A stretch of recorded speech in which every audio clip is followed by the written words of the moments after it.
Breaking చూస్తూ ఉన్నాము. ఉద్యోగార్థులు ఆసక్తిగా ఎదురు చూస్తున్న తెలంగాణ గ్రూప్ 4 ఫలితాలను తెలంగాణ పబ్లిక్ సర్వీస్ కమిషన్ విడుదల చేసింది. 8,084 మంది అభ్యర్థులతో ప్రొవిజనల్ జాబితా టీజీపీఎస్సీ ప్రకటించింది. 8,180 గ్రూప్ 4 పోస్టులకు 2022 డిసెంబర్లో నోటిఫికేషన్ విడుదల కాగా ఈ ఏడాది జూలై 1న పరీక్ష నిర్వహించారు. గ్రూప్ 4 పోస్టులకు 9,50,000 మంది పోటీ పడ్డారు.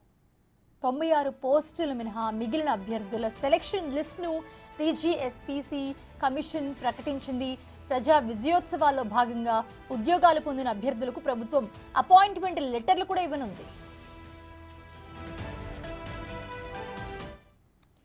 ఇదే అంశానికి సంబంధించి మరిన్ని అప్డేట్స్ మా ప్రతినిధి హరికృష్ణ అందిస్తారు. హరికృష్ణ, ఎవరైతే గ్రూప్ 4 ఎగ్జామ్ అటెంప్ట్ చేశారో సో వాళ్ళకి గుడ్ న్యూస్ అనే చెప్పాలి. అటెంప్ట్ చేసిన వాళ్ళకి విడుదలయ్యాయి ఫలితాలు అండ్ అపాయింట్మెంట్ లెటర్స్ కూడా ఇవ్వనున్నారు విజయోత్సవం సందర్భంగా. సో ఎలా ఉండిపోతుంది ఏంటి? ఎవరైతే ఎప్పటి నుంచి అయితే ఎదురు చూస్తున్న నిరుద్యోగులకు ప్రజా విజయోత్సవాల సందర్భంగా కాంగ్రెస్ సర్కార్ గుడ్ న్యూస్ చెప్పింది.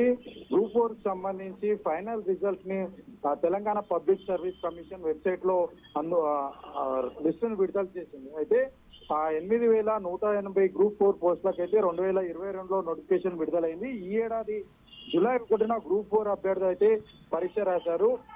వీళ్ళందరికీ కూడా గుడ్ న్యూస్ అని చెప్పవచ్చు. ఎంతో కాలం నుంచి కూడా నిరుద్యోగులు చాలా ఒడిదుడుకులు ఎదుర్కొని ప్రిపేర్ అవుతున్నారు. చాలా మంది కూడా అటు లైబ్రరీలకే పరిమితమయ్యి అటు స్టడీ హాల్లకే పరిమితమై కూడా చాలా సంవత్సరాల నుంచి కూడా ఉద్యోగం వస్తే మా భవిష్యత్తు మారుతుందంటూ కూడా ఎదురు చూసి వాళ్ళంతా కూడా ఎదురు చూస్తున్న వాళ్ళందరూ కూడా గుడ్ న్యూస్ అని చెప్పవచ్చు. ప్రభుత్వం ఈ రోజు ప్రజా విజయోత్సవాల్లో భాగంగా గ్రూప్ 4 అభ్యర్థులకు సంబంధించి 8,084 మంది గ్రూప్ 4 అభ్యర్థుల సెలెక్ట్ లిస్ట్ అయితే పబ్లిక్ సర్వీస్ కమిషన్ వెబ్సైట్ లో అందుబాటులో ఉంచింది. అయితే 8,180 పోస్టులకు మొదటగా నోటిఫికేషన్ రిలీజ్ అయిన 96 పోస్టులను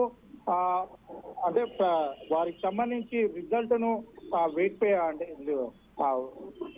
ప్రకటించకుండా అయితే ఆపడం జరిగింది. ఎందుకంటే ప్రధానంగా ఈ యొక్క నోటిఫికేషన్ లో దివ్యాంగులకు సంబంధించి దాదాపుగా 96 పోస్టులు ఉన్నాయి. 96 పోస్టులకు దివ్యాంగులకు సంబంధించి చాలా వరకు ఎలిజిబుల్ లేకపోవడంతో ఈ 96 పోస్టులను ప్రభుత్వం Telangana public service commission hold లో పెట్టిందని కూడా చెప్తుంది. ఈ పోస్టులతో పాటు మరికొన్ని పోస్టులు కలిపి తొందరలోనే ఇప్పటికే ప్రభుత్వం జాబ్ క్యాలెండర్ కూడా విడుదల చేసింది. సో వచ్చే సంవత్సరానికి సంబంధించి జాబ్ క్యాలెండర్ లో అయితే ఈ పోస్టులు కూడా జోడించే అవకాశం అయితే కనిపిస్తుంది. అయితే ఎవరైతే గ్రూప్ 4 సంబంధించి ఎంపికయ్యారో వాళ్ళందరికీ కూడా డిసెంబర్ 9 లోపు అయితే ఎల్బీ స్టేడియం లో పెద్ద బహిరంగ సభ చేసి సీఎం రేవంత్ రెడ్డి నియామక పత్రాలు అందజేయనున్నారు. Mounika, thanks for the updates Harikrishna.